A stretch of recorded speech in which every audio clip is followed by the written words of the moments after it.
Do you want to clap or something? Oh, we don't. Nah, he's good. Nah, Okay. I usually count 3, 2, 1, and he's got it. He's very good at what he does. I love you, Tyler, because I know you're gonna listen to this part. Um, so counting us in 3, 2. Hello, everybody. Welcome to another episode of the Charge Shot Gamescast. I'm your host Ben, aka the Marvelous Siggy, and joining me, as always, is my loyal companion, my friend, my amigo, who has the best cats in the world, Justin. I have tequila. It's not related to this podcast, but I do. Ah, It's a little related to this podcast, I guess, because it's gonna get weird. hmm. Yes, it is. It's going to get very weird. And, of course, we have a special guest with us this week, ladies and gentlemen. Joining us is Luis Alamia. Alamia. Did I pronounce You that got right? it. You got it perfectly. Thank you. Okay. I was hoping because I, this is for the first, by the way, Luis, this is the first time that we've had more than one Hispanic person on the show. So I was hoping he was going to let me mispronounce his last name. That would be so horrible on Well, me. we can do this whole thing in Spanish if you want. No, we can't. No, we can't because I am not fluent. I could understand you, but I'm not fluent, unfortunately. I'm one of those Hispanics. I can read it a bit, but I cannot speak it. You could probably tell me something and then I would understand it. We can laugh and Justin would think we're making fun of him, so it'd be great. But Luis, thank you for coming on. Before normally Justin goes first, but I want to give you the first go arounds. So if you want to tell us a little bit about yourself and what you do and any games you've been playing. Go ahead and take all the thunder out of Pokemon Snap before either of us can talk about it. Thanks for having me. My name is Luis Lamia. I cover video games over on my YouTube channel, youtube.com/LuisGBN. And off the side of that, I also work at 505 Games. They're a publisher that's known for Terraria, Death Stranding, Control as of lately. I have most of y'all's games. Control's real cool. Yeah. That all came out before I started working there, but thank you. Oh, okay. I'd like to take credit for single-handedly making all of those games. All right, so Luis, obviously you must be very busy, but besides Pokemon, did you want to talk about Pokemon Snap or any other games you've been playing this week? Let's see. I've been playing a lot of Pokemon Snap and a lot of Returnal. Those are like the two things that really took up my weekend. Okay. And I paused writing my review for Returnal to be on this podcast, and as soon as I'm done, I'm gonna jump onto another call for another write-up for Returnal. So very busy this weekend. Gotcha. But Pokemon Snap, I just put out my review of it yesterday morning, and I thought it was a really good, cozy game. It seemed like I don't know how to describe it. Like it seems like a thing very prominent with like life simulation games and garden or farm simulation games, where it's like that really cozy, casual vibe. This seems very prominent within Nintendo Switch within like the last year, especially with this whole pandemic. And I think Pokemon Snap really caters to that. It's by far the prettiest looking Pokemon game ever. Like I'm comparing it to Let's Go and Sword and Shield. This beats it by far. It is very cool to see sort of a natural habitat look at all these Pokemon, because I think it's very easy to just kind of look at these Pokemon like stats if you're playing just the RPG games, and you kind of forget that if you're not watching like the anime or anything, that these are supposed to be like animals with personalities and characteristics. And I think that really shines in this game. Yeah, I liked it because I watched your review, and I really liked that how you kind of like attuned it to like seeing a wild animal animal in the wild. How like the mainline games don't really kind of portray that, but in this one, it's like I went to Chicago Zoo in 2020, and in the past two times I've been 2020 and 2019, and you just get like oh my god, it's a whale, it's a gorilla, and you really get that. I felt myself when I was playing it.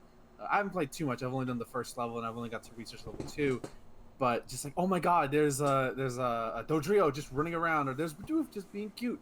You know, you get that sense of like wonderment, and actually them acting like in a natural environment versus in even Sword and Shield. They're kind of just walking around in an animation cycle, which is nice, but like this is what I would have wanted that wild area to be, more natural looking versus what we got.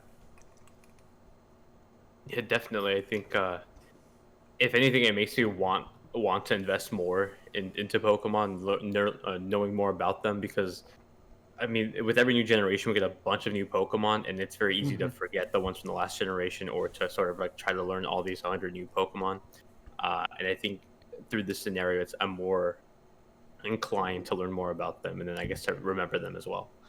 Yeah, I do want to mention one of my favorite clips that you put in your video was of the I can't remember the poison Pokemon from Gen 8 or the Alola region, um, where Was it they're hunting the? the Cursola. You can see them swarming Yeah, around yeah, in the they're all like field. running around here. I'm Oh, like, that's Mirini so or whatever. mean. Like, yeah, exactly, Marini. Yeah, there you go. Yeah. We're like in the Pokedex. For those who don't know, in the Pokedex for that game, Marini was. I think it was either in Corsa's Pokedex or Marini's Pokedex. I would say that they would basically like eat it or kill it. That was its natural predator. And then in Sword and Shield, you get the ghost form of Corsola. So I just wanted to mention that I really love the little like tidbit you put in there. I didn't know that was in the game. Um, normally we kind of switch off after you play more games, but I'm curious, what is your position at 505 Games, and like how long you been there? What's your backstory? Stuff like that. I've been there for. I started like in mid-March, so it's almost been 2 months now. Hmm. I do support, and so that means I'm usually like the middleman between like customers trying to finding bugs in our games, and then me trying to fix those bugs or communicating with our development teams and trying just to solve any issues that people have with our games. Awesome, cool.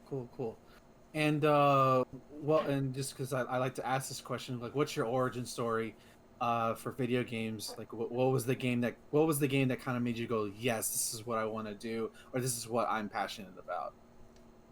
I don't think there's like an inherent like single game that got me into them. I was kind of forcefully born into. I was born and kind of just inherited a Super Nintendo and an N64. I was kind of like the excuse by my father. My father, like, what newborn or what new father buys their first son an N64 for their birth? Like that doesn't make any sense. But that's what my dad did. He was like, "Oh, I'm gonna have a son. I already have a Super Nintendo. I'm gonna buy him a Nintendo 64." I couldn't hold the thing for like 3 years, so I kind of just got born into it, and so I grew up playing a lot of like Super Mario All Stars, Mario 64, including Pokemon Snap, and a bunch of other first party N64 games when I was like 3 to 4 years old. This would have been about like 1999, Oh maybe early no, 2000s. you're a Yeah, I'm baby. young.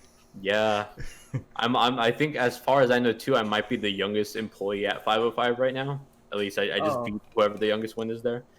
So definitely young. I was born in '96, so playing a lot of like N64 games and just playing with my cousins around Christmas time. A lot of like Super Mario Part or Mario Party 2, Mario Party 1, Star Fox 64. It pretty much just grew up in that N64 era, and that was like probably the console I associate myself with the most in terms of early age. It's the one console I still own that I never sold. So like this oh, thing's nice, as old as I am, and it's still here. awesome. Okay, you mentioned Returnal, which unfortunately Justin has a PS5. I don't have a PS5. I just bought a new PC, which I'll get into that when it's I switch it to my As a channel. PS5 owner, I will trade you if you have like a 30 series card. I will give you this PS5 in Uh, trade.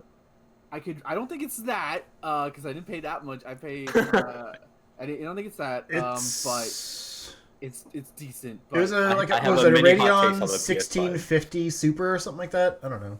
Good graphics card. I yeah, it's better than what I had before. Yeah. I'll get into the specifics in a minute, but I'm really curious about Returnal because I've Alright, seen I'm not streams gonna of be it Pikachu anymore. and stuff like that. So what can you tell the people about Returnal? I was very skeptical and cautiously optimistic about it. Um, Being a game from Housemarque, I have a lot of faith in Housemarque. They're known for making really wonderful arcade games. Uh, One of my favorite games on PS4 and Vita was Resogun. They kind of just launched that. That was like the first, I would argue, like prominent exclusive that PlayStation had for the PS4 era. I think it was like the first free to play game or the first PlayStation Plus game they had around the launch of the PS4. Um, and so I have no doubt that they can make stellar arcade games. But this was sort of a weird pivot where Returnal in itself is styled to be an arcade game, but it's not in the traditional sense like a top-down view, twin stick. It's all third person. Um, And so from that angle, I thought it was very interesting, and I was like excited, but also scared that this wouldn't do well. If I recall correctly, Housemarque was going to do like another AAA effort game prior to this, and then they ended up canning that project. And so what came out of it was Return. Um, and so I guess impressions of Returnal is that it's equally fair as much as it is unfair.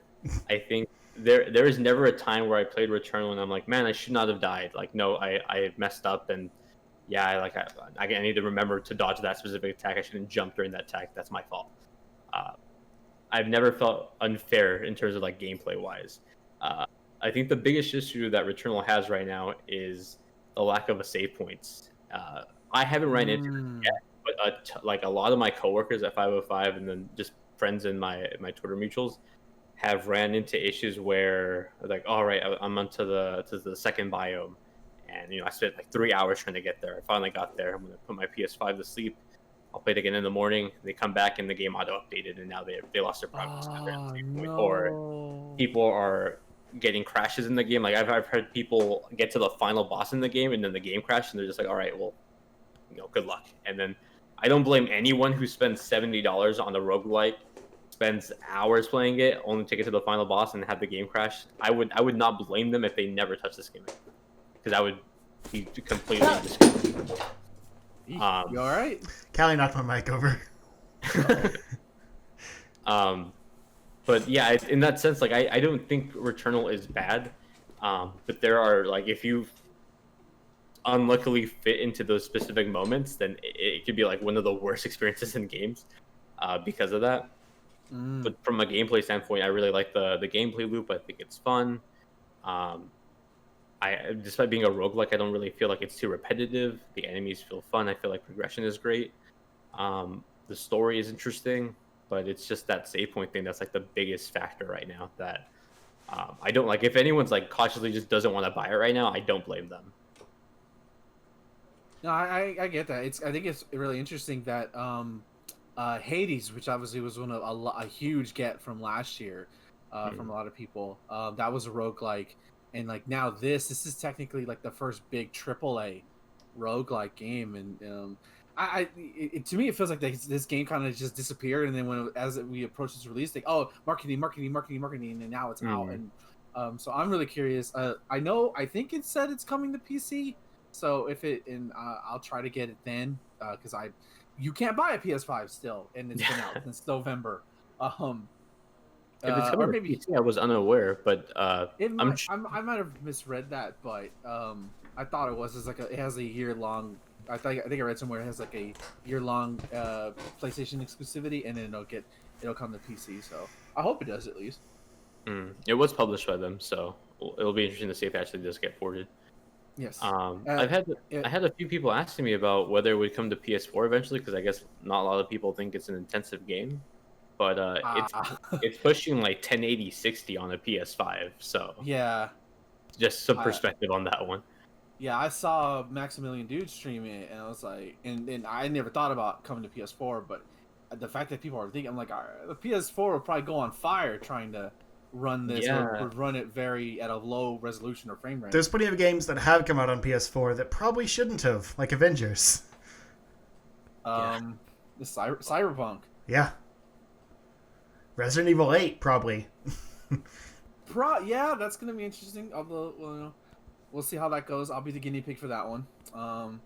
Okay, Luis, anything else you want to say, man, about Returnal? Keep an eye on it. I don't know if you should spend $70 on it right now while it's having this save point issue. The workaround would be to hit the options tab on your game and hit do not auto update and just hope that it never crashes on you. I've never had that issue, and I've been playing for like 15-ish hours already, so I haven't run into it, but there's definitely people who have, and if you find yourself on the wrong end of that, then it's gonna be terrible. All right. Let's go ahead and move on to Justin. Justin, what have you been playing this week, my dude? I've also been playing Pokemon Snap. I think I'll save that for the end, though. I have been continuing my journey of Ratchet and Clank games. I finished the PS2 era, and I will hopefully have that video out soon. I spent all weekend upstairs kind of watching my my cat that's recovering from surgery. I didn't want her going downstairs, so I just didn't come down to my office. My plan was to edit this weekend, but oh well. But yeah, anyway, I'm on to the PS3 era with Ratchet & Clank Future Tools of Destruction. And at first I was like, it was kind of a nice, like, generational jump for it. I was like, oh yeah, like this is really cool. Like the graphics obviously are better. Like there's a lot more detailed, the geometry and everything, cinematic camera angles. But like I've started seeing some of the jank pretty quick in this game. Like you'll hit like a box full of bolts, and the ones above it will just sit there, like floating in the air. And like weird, like you clip through geometry type things. The camera that was never really a problem before, like, is awful. There's certain points when like you just can't move it for some reason. Like it's in a terrible position. You should have full control over it. It's not like a static camera situation or anything, but it just doesn't move in the way you need it to. So, like, despite being able to strafe and kind of aim freely, you're just kind of shooting blindly and hoping you kill the enemies so you can get out of the corner you're stuck in. Little things like that are just kind of, killing the experience a little bit. But it's also just, like, kind of generic. Like, it doesn't feel as like revolutionary and unique as the first three did. And maybe it's just because like you were going kind of back to some of the same worlds and stuff, but better looking. But it's just like visually nothing really stands out. And the new art style that's supposed to be all next gen and pretty kind of just looks fuzzy. Like it's not running at probably 720 because it's PS3. I don't know. I'm not sure what to think of it yet. Like, I'm enjoying my time with it, but it also just kind of feels like more of the same. Like, they're not taking any risks with it, despite being on a new console with more powerful tech and stuff. So, I gotta play more. It's only been a few hours, but... Yeah, from what I hear, at least from just picking up stuff, the PS3 wasn't exactly the most easy to develop for. That's true. In terms of it's so that could be that. And this was it wasn't a launch title, but it was pretty early on in the PS3's life.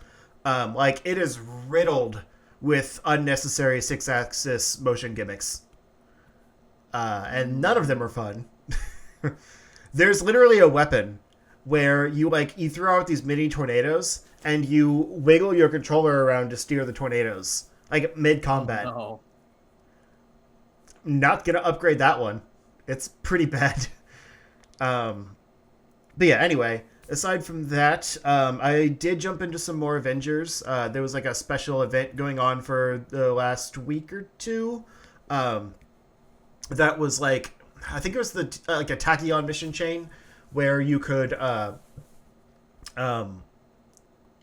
multiple of the same hero in your party, and there were certain missions where like you had to be at least two of the same hero doing the mission, which was kind of cool because there's only like 8 heroes or something. So in a 4-player game, like, it can be hard to team up with someone when it's like, who's your main? Thor. Who's your main? Also Thor. Okay, guess we're not going to play together. Like, that sucks. So it's kind of cool that they opened that up. Weird that it was a timed event, but still pretty cool. And the event itself is pretty cool. Like, it was a good excuse to jump back into the same old missions that have been available for a while, and kind of like in a new light. But the rewards did not feel worth it in some cases. Like the one where you have to do like 3 Tachyon missions as 2 of the same hero.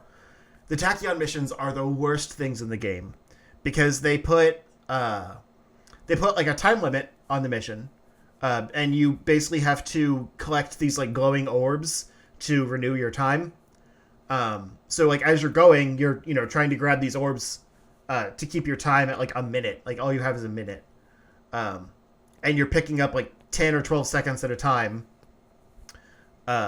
repeatedly, basically, because it takes you 2 or 3 seconds to find one and then you're getting 12 seconds from it. So yeah. And then all of the enemies are like super armored. So it's just like they're just bullet sponges. And when you're already on the clock, like you're constantly running away from combat to go grab more time and then running back. And the tachyon storm causes basically like a poison effect that constantly ticks away at your health.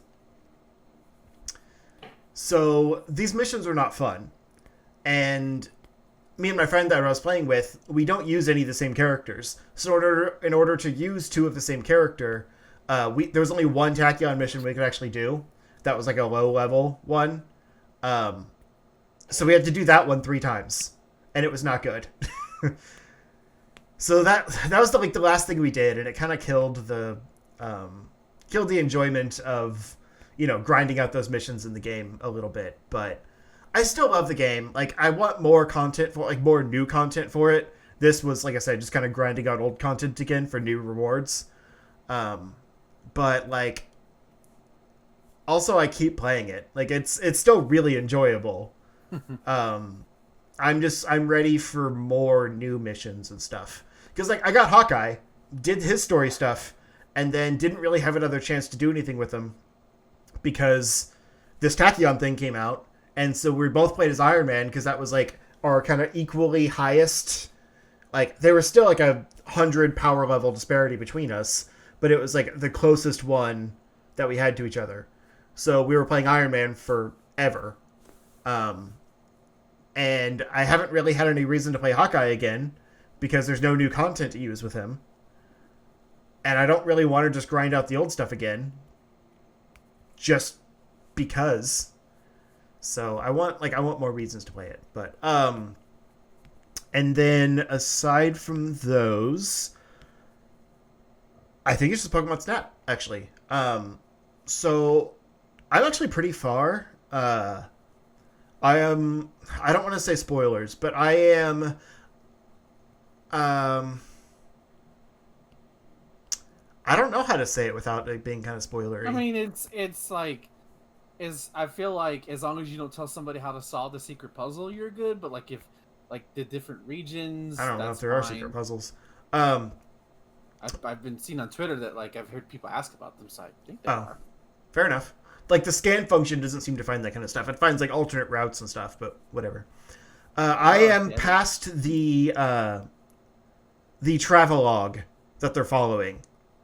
So, like, there's kind of an old adventurer type guy that went around the world, like, seeking out the Illumina Pokemon, which is kind of like a natural phenomenon that is supposedly a myth. And his travelogue ends at a certain point, and they're like, "We found more," and I'm there. But cool. There's actually, like, there's a lot of places you go to. That's why it's kind of hard to say. Like, I like the story elements of this game a lot. I didn't expect there to be a story, but, like, there's full voice acting and everything. Like, it's kind of cool. And like the biomes make a lot of sense. Kind of like what you said, Lewis, where it's like, you know, the way they interact with each other, like, is really fun and kind of like adds some personality to the world of Pokemon that you don't see in normal games when it's just, you know, 3 frames of idle animation and a butt wiggle to do every attack. But I am, like, one thing I'm kind of missing in this that was, like, one of my favorite things in the original are some of those, like, environmental interaction things. Like, you know, for example, in the original game, like, when you hit Charmander with an apple, or Charmeleon with an apple, and he falls into the lava and evolves into Charizard. Like, I haven't had any of those moments, and it's possible they're there, and I just haven't figured them out. But, like, those kind of, like, environmental puzzle elements to find new Pokemon at least haven't been clear. But I don't want to look them up either, so, like, I'm kind of hurting myself, because I'm sure those weren't clear either, and it was just, like, your friends were like, "Hey, did you know about this?" And you go back and do it. Or, like, you know, in the power plant, when you, like, make a trail of apples for the Pikachu, and they, like, light up the alternate path out of the power plant. Like those kind of cool things. There's been some hints that there might possibly be those kinds of things, but it seems like a lot of the like what would be a puzzle is just gained from getting a higher research level and going back into the level, and then you find the thing that was a mystery. Like one thing that I don't know is like in the first level, there's like these charred fluff fruits or whatever at the base of a tree, and like every single time I pass it, there's like a scan thing that says like I wonder what caused this charring. I don't know. I haven't figured it out yet. It's the first level. I have no idea. So like I said, it's possible there are those secrets. I haven't found them, but I also just kind of get distracted like watching the Pokemon do their things. Like when one of my favorite pictures I've gotten is a Pelipper with Puku. Saying Pokemon names sounds so stupid. What is that? Puku Muku? How do you say that? The little black thing with the spikes on it. I know what you're talking about. I don't know the name either, but it's like it's in its mouth, right? Yeah. Yeah. It's in the mouth of the Pelipper. And if you like do a scan or throw an Illumina orb or something, I don't remember exactly what you do, but you do something with the Pelipper and it opens its mouth and the Pukey thingy like sticks its little hand appendage out and like gives you a peace sign. And it's the cutest thing. Although from the side it actually looks like it's flipping you off, but that's beside the point. It's so adorable, and it's like those little things like you could totally miss if you don't do the right interaction with the right Pokemon are just so fun. And even just the natural phenomenon, like when I first got into the volcano and there was a group of Pokemon being chased, and you can like watch them get chased through the whole level if you don't stop it. Like, yeah, there's a lot of love and like attention put into the world here, and the moments that you can capture and also just the moments you can see passively are so entertaining that like I don't mind that the game moves at a crawl and like, you know, it takes 5 to 10 minutes to get through each level before you get the speed up option. And even like at some point you get the ability to just do a tour around the research center. And like that's charming too, even though you've been there the whole time. Like you still get to see little details that you didn't know otherwise. Yeah. It's a lot of fun. Like when I was just kind of chilling on the couch all weekend, it was a great distraction. Well, I could still keep an eye on my cat. And I didn't want to stop. Like it was beautiful outside and I'm like, no, I'm good. It's just a little thing sometimes. But yeah, I think that's about it for me. Awesome, cool. I'll talk briefly about Pokemon Snap because I officially have played the least amount here. I've only done the first course twice. Just unlocked the night version, which I'm looking forward to playing that. Yeah, the day and night's really cool too. I forgot to mention that. So and they talk about Lumina Pokemon, but I'm immediately happy with this presentation. It's so pretty. It's so crisp for what it is. I think it looks. I think I prefer to look at it in handheld mode, just because of this. Like, I don't know. Just like it feels like I'm holding a camera and everything like that. Have you tried the motion controls for the camera? I can't on my handheld because the controllers I have do not support that because I have the big. Oh right. Or Split Pad Pro, which are, by the way, those are nice if you have big hands like me, but they don't have HD rumble. So I probably will try them with my Pro controller at some point, but. So far, I'm just doing pure analog, which seems to be working fine. Mm-hmm. Yeah, I like it. I can't really say much on it, but like, yeah, this is Pokemon Snap. It looks pretty, and I like that there's more Pokemon. I legit flipped out when I saw Florges in that beautiful field of flowers. I'm like, oh my god, this is so pretty. Yeah, I'll definitely a long wait since the last game came out, but I think definitely worth it. It's mind boggles me that this didn't come out on the Wii U with the actual gamepad. Like, you can use this as a camera, but hey, we're here. It's all that matters. Maybe it was in development for the Wii U, and this console's clearly dying, so let's move it over here. They did release the Virtual Console, I think, on Wii U with gyro. Yes. Did they? It had gyro?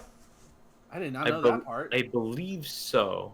I might be wrong on that, but they definitely re-released it on Wii U with like Yeah. gamepad controls. But I recall it also having motion controls, but I might be wrong on that. That'd be All neat. right. I have a Wii U. It's still hooked up, Mhm. thankfully, but I do not have Snap on there. So maybe I'll have to do some investigative reporting on that. Besides the fact, I'll tell a quick story of like I have a new gaming PC, and it's beautiful. I love it, and I'll go ahead and read the specs off right now. Just some brief ones. It's a CPU is a Ryzen 5 3600, computer size of 16 gigabytes. Graphics of GeForce GTX 1650 Super 4 GB GDDR6 with a 500 gigabyte SSD. So far, that's my only drawback. Not because it's an SSD, but because it's only 500 gigabytes. Then I saw the price of higher SSDs. I'm like, oh yeah, okay, yeah, that would have driven the price crazy.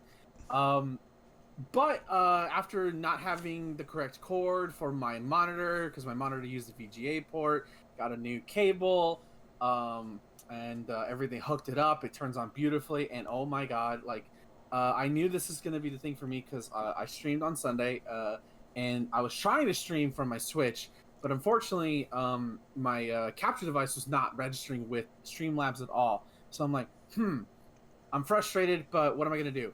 You know what? Fuck it. Here's a good time to see how well my PC can handle streaming a good game, and you know at the same time. Boot up Street Fighter 5. It's the only game I have downloaded so far because that was the test. Because I love Street Fighter, okay, and I couldn't. And this game has been lagging on me for like at least past 4 years, just because my old one was slowly not dying, but just couldn't handle it as much. Played it. Streamed it butterly smooth even when playing online, except for when the connection got bad, but that's not my PC's fault. And then I looked at thankfully Stream has like a performance thing. I was like, okay, how much performance what's it generating? So it never went above 50%. It was like purring like a kitten. I was like, this is amazing. Like so Yeah, like I mean, now Street Fighter 5 isn't exactly like a benchmark game either. it's not, but like like on my old PC I couldn't do that at all. Yeah. So this is a miracle. So like the fact that like if I want to stream Street Fighter 5, I can do that with ease and it's no problem. And probably older PC games too. Like I own the Arkham quadrilogy on Steam. It's like I could do those just as easily. Obviously when we get into more current stuff, like say I think my true first benchmark will be the Median, which is on Xbox Game Pass for PC. That's going to be like, okay, I'll use my test for. You'll be able to run it. Yeah. I at least I hope so. I mean, it's not exactly, but we'll see. But for now, like, because I usually don't play a lot of super intensive games, so I'm not worried about it. I'm just worried about it being able to stream and at the same time. So it works out perfectly. Needless to say, I'm very happy with this thing. It's the LED lights are very pretty. I had to turn the setting on to certain points so they don't distract me. So now they're just kind of... You got to get a cool like LED ambiance like I have. Yeah, I don't want to be. It makes the computer go faster. Yeah, it's true. I had it earlier. I feel like I'd be doing this. Like, yeah, I don't want to do that. But needless to say, I'm happy. I'll probably just expect more. Basically, for anybody who watches me on Twitch, expect more. Including besides just my Switch stuff, more PC streaming stuff too. So that'll be a lot of fun. Outside of that, I've beat the 2013 Tomb Raider reboot on Xbox One because that, even though I own it on PC and it can run well, it actually ran pretty well on my old one because it's an older game. I was replaying on a console just because I think that is a little bit more powerful. The One X is probably a lot more powerful than my PC. And I don't know. I could be wrong. I don't know specs. You're not giving your new that game came out on 360 too. Yeah. That's right. You're not giving your new PC enough credit. That's true. I'm not used to having this much power, man. Yeah. Now I know how Thanos felt. But I already had them downloaded here, and I don't want to have too many games because my solid state drive only can hold so much. So I'm trying to be cautious right now. I have a backup plan, but I don't want to get into that now. Tomb Raider 2013 is still fantastic. Like, it's a very great ending to the game. And I still really liked it. I still like the ending where she gets the double gun, alluding to her past and stuff like that. It's still a fun game, and this is technically only the second or third time I've beaten it. I didn't bother 100%. The first 2 times I grabbed everything, like all the little knickknacks in each region. There's only like 5 option rooms, which maybe I shouldn't be surprised considering it came out on 360 first, but like it's like a rare achievement on Xbox One X. So I'm like, only like 8% of people have like done like the 5 optional tombs. Like, oh, okay, guys. I guess so. But then I started Shadow of the Tomb Raider, the sequel, which Rise. I have played before. Oh, right. Shadow is the third one. Yeah. That's the one I haven't played. There's such weird naming conventions. Like Yeah. that should have been Shadow, and then third one should have been Rise. Whatever. I've been playing Rise of the Tomb Raider. I started. Well, see, when it rises, it creates a shadow. Okay. Yeah. Number one, I was impressed. I'm pretty deep into it now, but I was immediately impressed with how visually it improved from what the first game to the second game with lighting, it's area effect, but also like the character animations, like everything looks so much more realistic looking. I was like, oh my god, like that's the jump that I'm talking. Yeah, it's a generational jump. Yeah. Yeah, it's crazy. I just didn't notice it back then. It's a real beautiful game. Like I don't know why. Who thought it was a good idea to give Lara a concussion twice within the opening 10 minutes? But whatever. Also, this game, the first one was very anxiety driven or more like wincing, just because Lara was in a lot of pain. Mm-hmm. This one is very anxiety inducing, just because it's a lot of sections going through narrow hallways or swimming underwater, just like going through really tight crevices. And like I'm not like I'm claustrophobic to an extent, but like this is like, okay, get out of here, and we're out. Okay, open air, awesome, let's go. But it's so great. I forgot how much survival instincts they put into this game, like the whole you gotta heal yourself by finding stuff. But like it's not hard or anything. It's just like just another function. It's just press of a button. So far, I'm enjoying it though. Did you punch a wolf yet? Not punch. I just shot it with a bow and arrow. Okay. But what I do appreciate is the optional tombs in the second one being a little bit more, not necessarily harder, but a little bit more expansive than they were in the first game. So I think that's what everybody was disappointment with, was the fact that the tombs were kind of simple and there were not enough of them. Mm-hmm. So yeah, I'll report more back on my Tomb Raider playthrough next week. But so far, I'm definitely having a good time on this. Again, I have it for PC, and I might download it just to see like how it looks on that, because it probably looks a little bit better. But we'll see. I already have progress in here, so it's not cross save. Woe is me. The only other game I played this week is Bravely Default. I'm making progress on that game. I officially hit the point where like, okay, I'm on a good terms with this game. I have previously said that like this game is kind of not doing it for me, but now we've kind of got this. I'm gonna get into spoilers. So Luis, are you playing Bravely Default or? I finished already. You're good. Okay, cool. So, I've officially gotten to the point. I just, the whole Lord of Dragons saga in Rimdal, and the turning point for me this has been so far still not gelling with the party as a cohesive unit, but I like them individually, so it's fine. But I think entering this moment where this priest's daughter, I think it's a priest. I can't remember his exact title.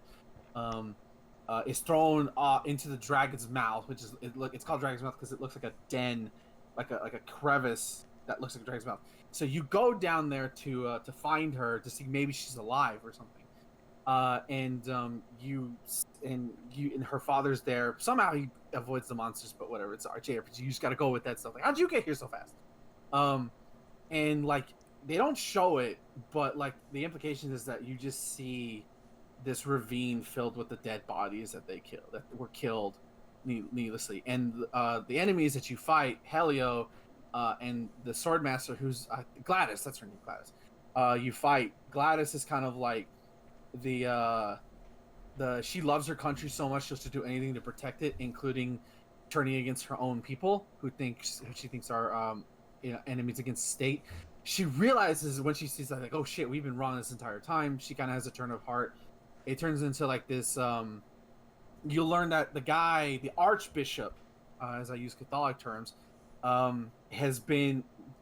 You've heard about this army that's kind of pushing its way through the world, kind of in the background. Like you've dealt with them in the first chapter, and you've dealt with like sub-lieutenants of theirs, like agents of theirs throughout the game. But this guy is like as another one, and he's basically there to clean house. To like the reason why he started this berry hunt is to weed out dissenters so that way their army can come in and basically just take over, no bloodshed, no loss of their forces. That we out them so it doesn't happen. Unfortunately you do kill like their church leader, that's kind of unfortunate because he had his mind twisted.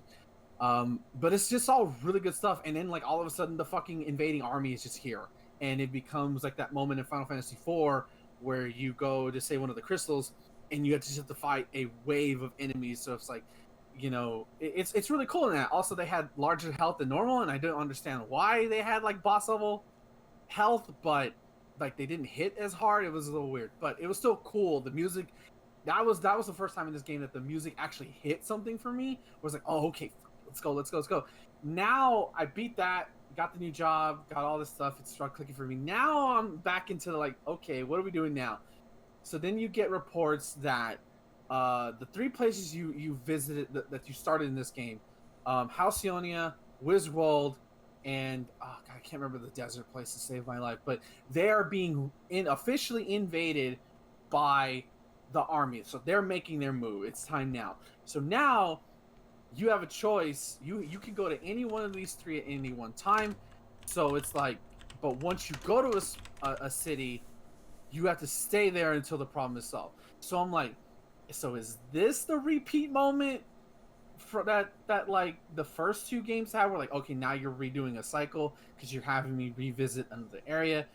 I really hope it's not, because that's gonna be really disappointing. But it sounds like there's new enemies. Like it looks like in Wiswald, which is like a big forest place. There's zombies invading, so a lot of undead. So I'm curious. I'm not losing hope, but I'm like, okay, I'm still waiting for that hook that first game had, to get me. So I don't want to know specifically, but like I'm just getting anxious a little bit. But the gameplay is still solid. I'm still enjoying the new class. I'm really liking the Swordmaster class a lot. The job you get from Helio, which is like, he's not a healer, but like he can summon a spirit that can regenerate your health over time. Not a lot, but it's marginal enough to want to like just put it out there. He can basically get re-raise on you automatically.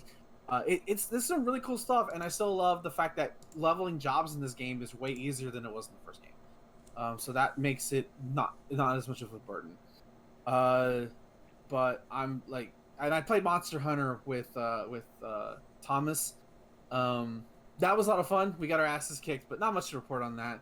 We're still in low rank. We're still high rank, low rank, as I'm calling it now. But still enjoying that game so much. But yeah, that's all I've been playing this week. R.I.P. I like Thomas. the diverse. Yeah, Yes. very diverse selection of games. Yeah, I tend to try to change things up. I attribute it to my ADHD, where I just can't fixate on one thing unless it's like something that like truly hooks me. Like for me, it was Hades at the end of the year last year. I played nothing but Hades for like 3 weeks.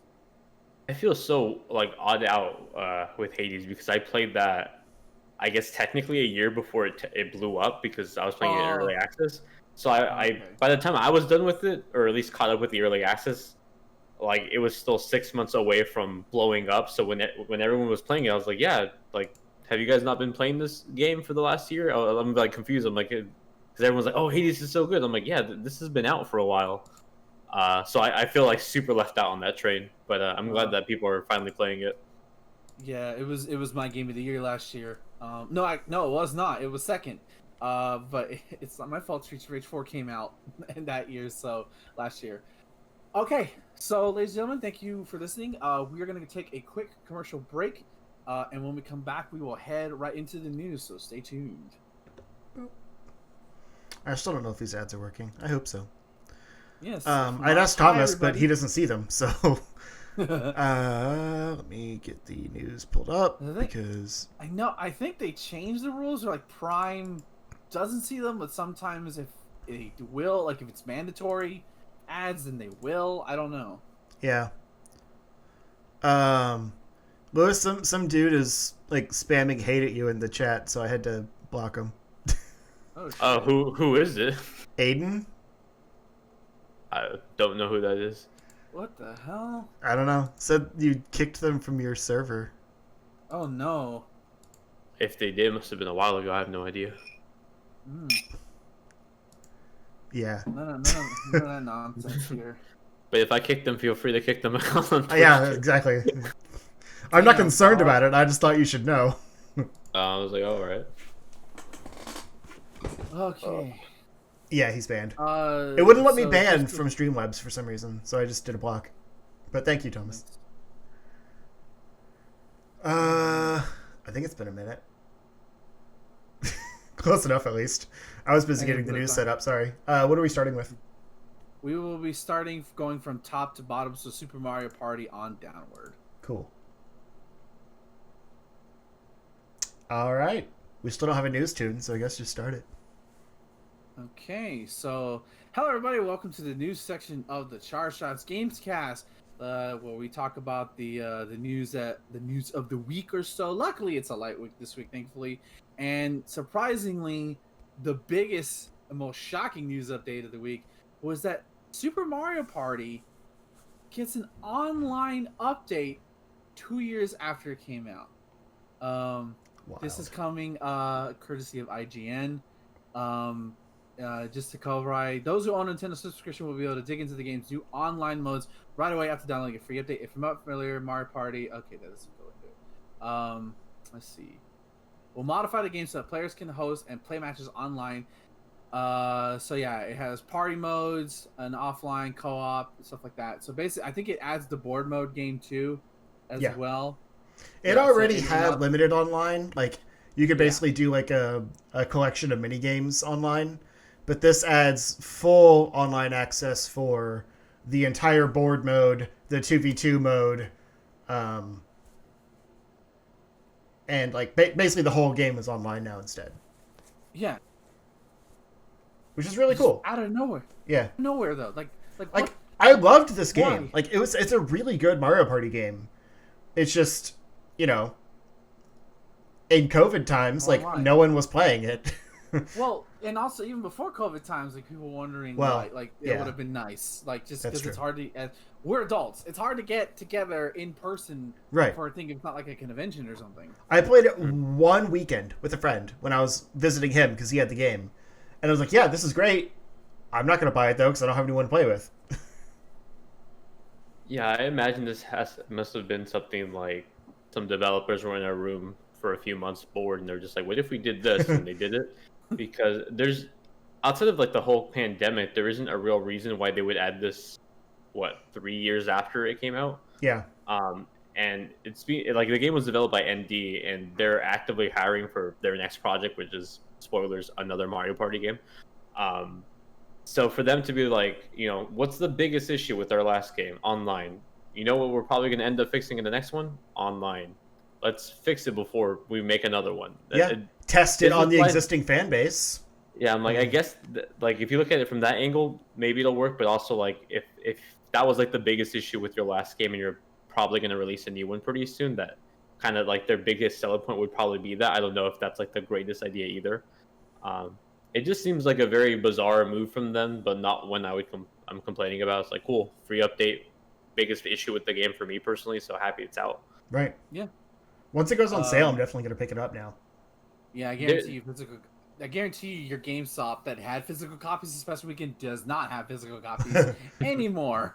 There's some sale going on. I don't know if Mario Party is included, but there's like I'm mentioning it now because there's like never a Nintendo sale, but there's like some of their first party games are $20 off right now. I was tempted to get Fire Emblem for $40, but like I just got Pokemon Snap. I'm fine. Fire Emblem's an investment, my guy. I still haven't done the other playthroughs. Okay, so going from one unexpected news to another, this concerning the Castlevania Dreamcast game that was supposedly lost, but now that was found, and now has been officially dumped. So yeah, this is coming from Kotaku. Earlier this month, it has appeared as if Castlevania Resurrection, a canceled Sega Dreamcast project from the 2000s, somehow escaped the dark confines of Konami warehouse somewhere. Now everyone has a chance to play that build. Thanks to Game Preservation having archived that having earlier. And there's actually a video on the Kotaku article that goes through in case you can't figure it out or something like that. So we'll go into that. Number one, I think I heard another podcast talk about this before it was dumped, when it was initially found. I was like, there was a Castlevania prototype for the Dreamcast. That's crazy because I don't I don't think there's any not a lot of Konami stuff on the Sega Dreamcast. Not like that's prominent at least. There's not a lot of Konami stuff at all right now. That's true. That's very much true.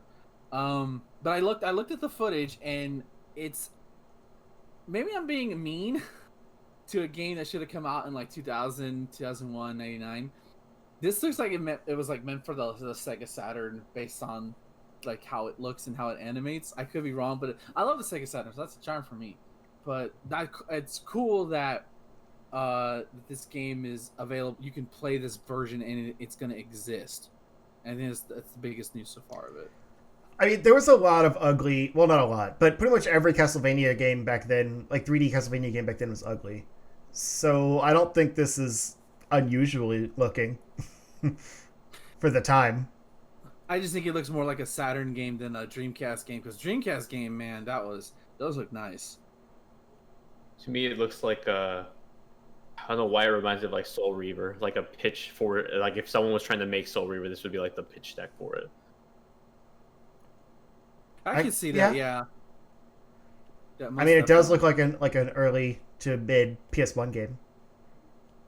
Yeah, I'm trying to think of like what games would have been out like in the early 2000s. Like the Dreamcast, I think of like Crazy Taxi, Sonic Adventure, and then like I don't know. I can kind of see this being on the console, but it definitely is like a slower paced game than what's already found there. Yeah. The walking speed definitely has issues, and like the fact that enemies like don't seem like they're built for 3D space. Like this gives me strong like Mega Man X7 vibes, where you can just walk around every enemy. It reminds me of like when they first showed off like the tech demo for Ocarina of Time. That wasn't really what Ocarina of Time turned out to be, but it's like let's literally just make the thing we make already in 2D into 3D, and this is what it looks like. And right. This is exactly that. Not necessarily a fun looking thing, but it is the 2D thing in 3D. Mm-hmm. Yeah. I will say I like the backgrounds, the sort of the you can see the crystal, the glass windows, stuff like that. I like that. Castlevania. When I think of like Rondo of Blood, Symphony of the Night, I get that imagery. So that's cool that they tried to maintain it in this game. Unfortunately, we'll never know because it will never get a finished version of this game. But the fact that we have something of it, I think that's really effing neat. Yeah, I mean, a few weeks ago we talked about game preservation. Like it's always cool when this stuff gets preserved in a way, like just for gaming history's sake, even if it's not worth playing. Shout out to you, 10-Button Gamer. Yeah.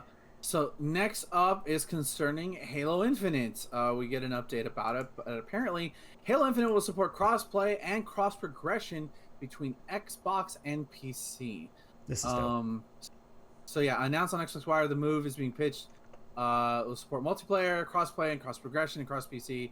Xbox, so that means not just Microsoft Store and Steam, or not just the Microsoft Store, but Microsoft Store and Steam. This according to this here, Xbox One and Xbox Series X and S. The move is being pitched by Microsoft as a way to building communities around games, not devices, and we'll see customization and game progress follow you across all platforms, as well as that you play with anyone on any available platforms, as previously confirmed. So this is like really cool. Mm-hmm. Because what, like, I keep telling people, like, if Mortal Kombat 11 had like a cross like progression thing, I would totally buy it again, either from my Xbox or this bad boy that I'm touching right now. But I don't want to grind all that. But the fact that like I could play Halo Infinite on my Xbox One X right there and be like, you know what, I want it to look a little prettier. I can then my information is still saved and my progression is still saved. I can play it on this bad boy, probably, and at least I think, I don't know. And like that's really cool. That's being very pro consumer, which is odd considering it's Microsoft's history, but they've been very good at that recently. Yeah, I mean, this is going to be their first Halo game that doesn't take advantage of the PC hardware, but it is from the ground up being developed coincide with the console and the PC. We have the Master Chief Collection, which took a long time to get pretty good on console, and now it is on PC and it's actively being updated for PC. I think it'll be interesting to see Infinite sort of take advantage of that from the get-go. I think that's why you're seeing all this like promotion of like widescreen support, cross integration between console and PC like saves, because that's not really a thing that worked in other Halo games before. I'm excited to see how it turns out. Hopefully, better than the reveal trailer. It's just a benefit of Microsoft being Microsoft, because they own both the console and the PC side, so they can kind of manage that cross progression. Granted, they don't own the Steam side, but like they can work on that because it's the same game as on the Microsoft store. It's just through a different storefront. I'm surprised it's even still coming to last generation platform. Yeah. Like, with everything that's happening. I fully expected them to be like, you know what, we hear your feedback. We're canceling the last gen one. We're going to go work on this now. But I feel like they nope. can't at this point, but it's going to hurt them. Yeah. I mean, I can't imagine like the Xbox One VCR from like 2013 running this thing, but right. they're going to try. Stranger Miracles have happened. Same Monster Hunter, which that game probably shouldn't run the way it runs, and somehow they do, and that's on inferior hardware. So you never know. Yeah. Magic and wizardry can happen if you obviously it's not just the power. I believe it's the power of development teams working together to try to find a solution. But we'll see. Hopefully, in this game's supposed to come out in September, or have they not given a solid release date? I don't think they have. I think it's right? September. Yeah. They have not given an official release date. I think they just said like fall. Oh, maybe, yeah. My guess would be November. All right. Well, we'll definitely be covering more Halo news as the time goes on. But speaking of shooting game news, this time related to the blockbuster side of things, we have some more casting updates for the upcoming Borderlands movie, as Gina Gershon will play Moxie as she rounds up the cast. Lionsgate revealed that Gershon, Jackson, Charles Baboa, okay, that's just reading the whole cast. So yeah, Justin, you're aware of my thoughts on the series, so yeah. I'm gonna, and also Louis, if you have any thoughts on this casting news. I'm gonna go through all of the casting announcements, because there's actually some just solid picks in here. Gina Gershon is probably the weakest, honestly. I would have liked to see, like, she's kind of like a budget Carla Gugino, and I would have liked to see her instead, like, as kind of the hot older lady. But it's fine. And then we've got Cheyenne Jackson. I don't really know who he is, but he's going to be playing the weapons maker Jacobs, who isn't really a character, but in the games, I mean. But it sounds like they're going more into the history, so like there's nothing to compare here. And then there's Hammerlock, who is apparently engaged to Jacobs. I don't know if that's canon or not, but cool. I don't know who Benjamin Byron Davis is, but he looks like Marcus. Like he's playing the arms dealer Marcus, and that's just spot on. Ryan Redmond, also don't know who she is, but she's Ellie, who is also pretty accurate. I mean, obviously you can't get someone that's like 10 feet tall or something and 10 feet wide like Ellie is, but they're still doing a good job. Bobby Lee, love me some Bobby Lee, is playing a new character named Larry. But I mean, he's gonna be great. Like, it doesn't matter who he's playing. And who I think is the best one is Stephen Boyer as Scooter, who is the other kind of scrapyard guy, the catch a ride. And this guy, like, most people probably don't know who he is, but he was on a show called, I can't remember what it's called right now. It was like a funny courtroom show with John Lithgow. Can't remember offhand what it was called, but he was in the show as like kind of a bumbling cop in this small town, and his character is basically Scooter, and he looks like Scooter. Like, it's great. I don't know. He gets me excited for the movie. I mean, not like as a person. I'm very much like on the camp of just let's wait and see. Like, I don't want to give like a negative opinion thus far. I'm just Right. like cautiously optimistic on this. The Kevin Hart thing really just like shocked me when I first heard that. So I was like, all right, let's not be too hasty on the judgment. Let's wait to see a trailer. Maybe they'll do a great job with this, but I'm like, I don't know. Like, Yeah.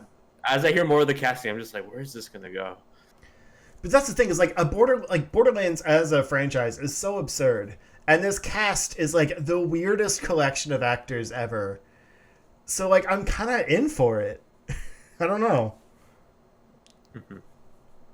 Well, hopefully we get a trailer soon. I don't know when they start filming exactly. They're just announcing casting right now.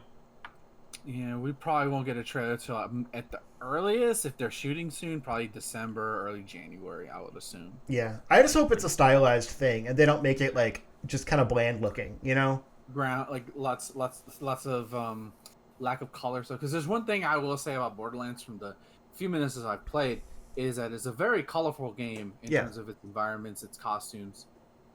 So, I hope it even though I'm not a fan of the people behind it or the person behind it or the publisher, I hope for fans are happy. But going from one controversial publisher to the next, CD Projekt Red is in the news, as it seems like their bosses are set to receive huge bonuses because of the launch of Cyberpunk 2077. The botched launch, that was their fault. Yep. The CD Projekt CEOs Marcin Iwinski and Adam Kicinski, I apologize if I'm butchering those names, are set to get a end of the year bonus of 24 million zloty, which I'm assuming that's Polish currency, approximately $6.3 million. Meanwhile, CD Projekt board member and director of Cyberpunk 2077, Adam Badowski, is to be awarded $4.2 million in bonus. As explained in the news, Bloomberg report these bonuses come via CD Projekt's profit share systems, in which 20% of the company's annual earnings is split up and awarded to staff members. 10% of the profit is shared among the board of directors, while the other 10% goes to the employees. In a statement to Bloomberg, CD Projekt Red explained that the 865 employees were part of this profit share system, with 29.8 million shared among them. Meanwhile, 5 board members will share $28 million. That's absurd. Yeah, talking to Bloomberg, some employees revealed that they were expected to receive between $5,000 and $9,000 in bonuses. More senior staff could get close to $20,000. These do naturally pale in comparison to the multi-million-dollar figures assigned to the board. These kind of figures are expected to be from a corporation, but they are called into question in the wake of CD Projekt Red's disastrous launch of Cyberpunk 2077 game. The game in development for years and awaited. Of course, we know the story. And this is the big number I was looking for. This led to reported 30,000 refunds and Cyberpunk 2077 being removed from the PSN store. I do not believe it is back. I think it's still gone. Sure not. Yep, yeah, still not there. Yeah. By releasing Cyberpunk 2077 in its difficult state rather than waiting for it to be a complete, Cyberpunk suffered a steep stock price fall. Of course, we documented that on the show before. Considering their disastrous decision, the board was asked during a recent investor call if it were appropriate that such a large bonus was awarded. This is a quote. "We earned this money, and the company earned this money, of course, but more net profits and more bonuses," Kaninsky said. "So, we have results, we get bonuses, and that's the contract we have."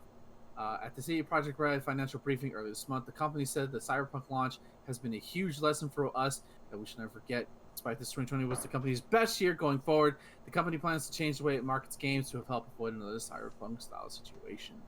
Your problem partially was marketing, but it was also crunch, but whatever. Yeah. Okay. They don't deserve to be rewarded for what they are admitting was bad decisions.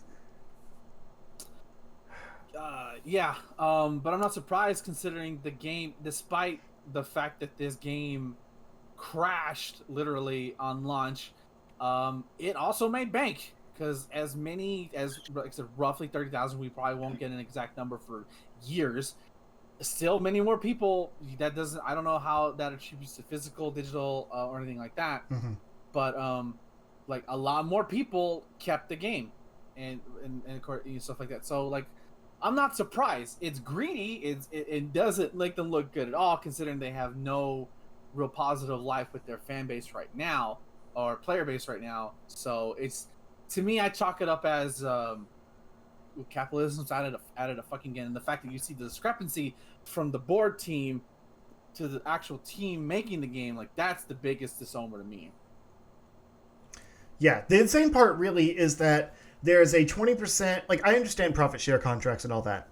There's a 20% annual earnings share that's split evenly 10% between the board and 10% between employees. But there's 865 employees and 5 board members. That should not be an even split. They could have done it like a 19% to employees and 1% to board, and the board still would have gotten more money than all of those employees. Why make it an even split like that? That's not fair. They're the ones doing all the work.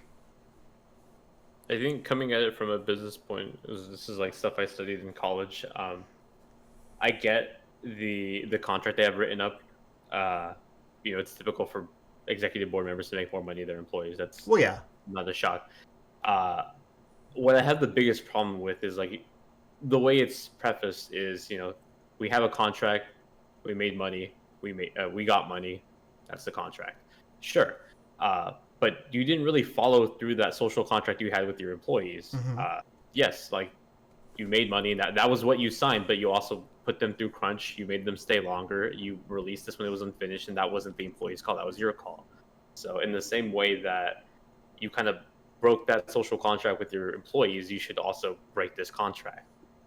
I don't think it's fair to be like, well, we can break this rule and we can go back on this word, but let's keep our word on this case because we make money on this case. That's my biggest issue with this, because this was presumably the same thing with Witcher 3, and no one had a problem with it. No one was like reporting on anything because everything was fine during the launch of Witcher 3. The biggest thing is that this was a flop, and that was on the call of the managers and the executives, and we're not seeing like the repercussions of that on their side. No, you're totally right.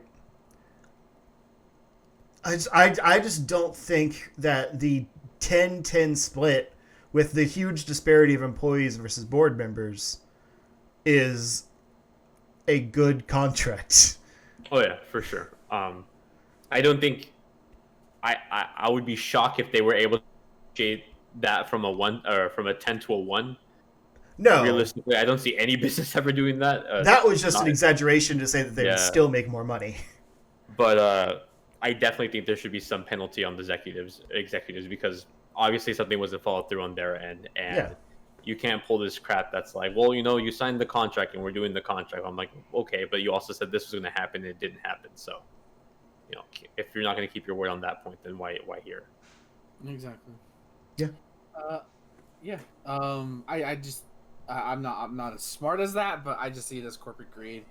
I work at Walmart where like I am not paid nearly as much. Meanwhile, and you can't hire anybody to work in the stores. And meanwhile, like the fucking executives in Arkansas are making billions of dollars. So it's like they're not similar situations, but like hey, greed wins overall, I guess. Burn it all down. Anything else to say on this, my boys? I like Thomas's comment. Contracts work 2 ways. Yep. You have to uphold the contract in order to receive the benefits of the contract. All right. So this one, Luis, I don't know how much you are into Pokemon TCG or aware of what's going on. I like the pictures on the cards. That is the extent of my knowledge. So apparently, this is coming from Vice. There's a crisis going on within the Pokemon. Not necessarily competitive, but just getting the damn cards. So there's Crisis. Oh, okay.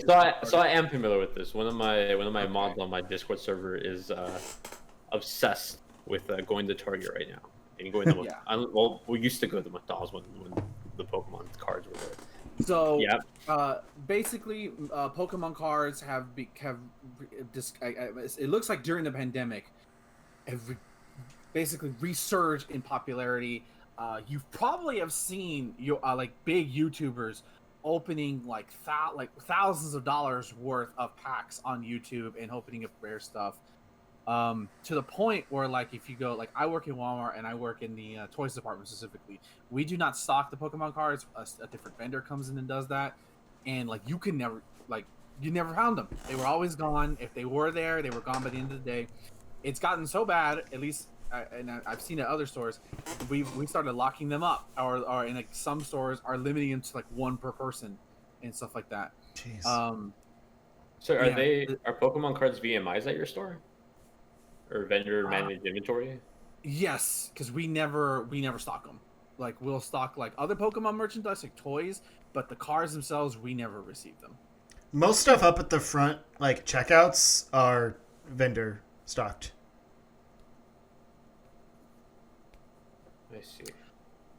Oh yeah. So this article's really extensive. And it basically goes into like how like one card he had like from the early 90s he sold for like $100 now goes for $30,000, and basically it's becoming like not like it's these cards, these little plastic cards, hey, better than the NFT, I guess, are becoming very extremely valuable, extremely fast, and it's causing people to steal. It's causing people to hoard these cards and stuff like that, and try to sell them for insane amount of money. I should look up what some of our cards are worth. Yeah, you should. Doesn't hurt. The Pokemon company sent me like 30 packets of cards the December before COVID happened, and I'm just like, man, that is I'm like, that is a stack of cards in my shelf. You could, that's like a potential gold mine you're sitting on. So yeah, do y'all have any thoughts on this? I know I don't really play it competitively, but the fact that you have people who are basically scalpers who are like buying these cards in bulk and then reselling them for like insane amount of money, which obviously we've talked about this on the show before, but I feel like this is just going into insane levels of absurdity. I'm very curious to see what the Pokemon company thinks of this, because like in retrospective, like this isn't like a GPU where it's like a finite resource and it's hard to develop these, and that's why they're skyrocketing in prices. These are just cards. Like people can just make more cards. But I'm curious what the Pokemon company wants to do with this, because I guess like the issue would be that those that play competitively can't get cards now, so they can't play competitively. From the Pokemon company standpoint, like, do you want to dilute the value of these cards by making more of them? Like, is that even something that the Pokemon company cares about? Because theoretically they probably don't. Yeah, because they wouldn't receive money on that end at that point. Whatever sell they made with the vendors, like that's, or like the distributors, that's it. Like they don't, like whatever happens after that, I don't think it would affect them that much. Yeah, I'm sure they want to cash in on like not necessarily the demand, but the hype behind the brand, which is perfect timing for Pokemon Snap. But it's interesting to see the cards specifically blow up, and I'm just curious to see like, because this has been an issue for a few months at this point, and I feel like if they wanted to, I guess, retaliate in some way or remedy the issue, they probably could start wrapping up production already. But who knows? I mean, this also seems like it's only specifically within the U.S. market. The Japanese cards are going up as well, but not as much as the English ones. So it's interesting to see how they would react to this. Yeah. Yeah, it's just like I said, I think it's mostly American, just because it's mostly like what I've seen some videos is like rich, mostly white YouTubers who are buying these cards like insane, and then of course people finding them and then they're addicts and like realizing like, oh shit, this goes for that much, and, so yeah, I'm not necessarily upset at it because I don't play the game, I don't collect the cards, it's whatever to me, but I just find it fascinating, in all honesty. All right, so going from that to a big controversial, I feel like this would have been perfect for our last week's show. This We Play Esports League loses both Mortal Kombat and Soul Calibur development support after sponsor controversy. So for those who don't know, I've talked about it before, but We Play Esports, they've been sort of working with both NetherRealm Studios behind Mortal Kombat and Soul Calibur. They've been running Soul Calibur tournaments, which is run by Bandai Namco. And they've been, like, if you ever seen them, they have these really cool sets and they go all out. It's really, really cool. Clearly a lot of money. And of course, when there's a lot of money with an organization that comes out of nowhere, that some, like, even before this happened, like the FGC circles I follow are like, this seems kind of like, let's be careful. And so now it comes out that both Mortal Kombat 11 and Tekken and Bandai Namco and NRS have pulled out after the first season of the Wii U Play Fight League, which played all their games, and they cite they cite difference in vision. Apparently, it's a recent. It's mostly due to the fact that WePlay announced a partnership with a Russian online betting firm, One Cross Bet, which also faced heavy criticism of the 2019 report of a British publication, Times. The Times report revealed that One Cross Bet's seedier deals including a promotion of a Pornhub casino that uses topless dealers to attract gamblers, as well as allowing bets on children's sports and advertising on illegal websites. And of course, GameSpot has reached out to WePlay, but apparently they have not received any information yet. And both NetherRealm and Namco have put out a statement. I think the website only has NetherRealm's comment. NetherRealm put out a tweet. NetherRealm Studios is constantly striving to foster the best esports tournaments to our dedicated fans community. Due to difference in vision, we will no longer allow our games to be utilized in WePlay operated esports events. Which, by the way, I want to point out that Mortal Kombat, or the NRS development team, is like the opposite of Nintendo. They really don't give a crap if you're running their game. They're generally cool with it. So the fact that they're pulling their shit, that means they have to be serious about this. And of course, Bandai Namco had something similar to say. And then WePlay had a tweet with theirs. Their response to both companies pulling out. WePlay has always strived to raise the standards in every tournament we put together by delivering the highest quality events using innovative production techniques and providing the best conditions for players and talents alike. With Woofle, Season 1, we put together one of the most memorable FGC tournaments to date, approved by both Bandai and NRS. Our goal was always and still to provide the community with a world-class event that anyone can enjoy. The news received today was surprise since Woofle has begun, and after the event finished, we tried to discuss the future seasons, going over feedback, address the first seasons, both NRS and Bandai, but have no response.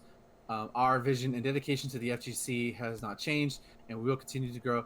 By the way, I want to point out it's not listed in this article, but there were some really other you really tweeted that shit from that account. So yeah, I know people in the FGC were excited about this. Again, you could probably find the archives on YouTube. The productions values were insane for these tournaments, and they were invitational only tournaments.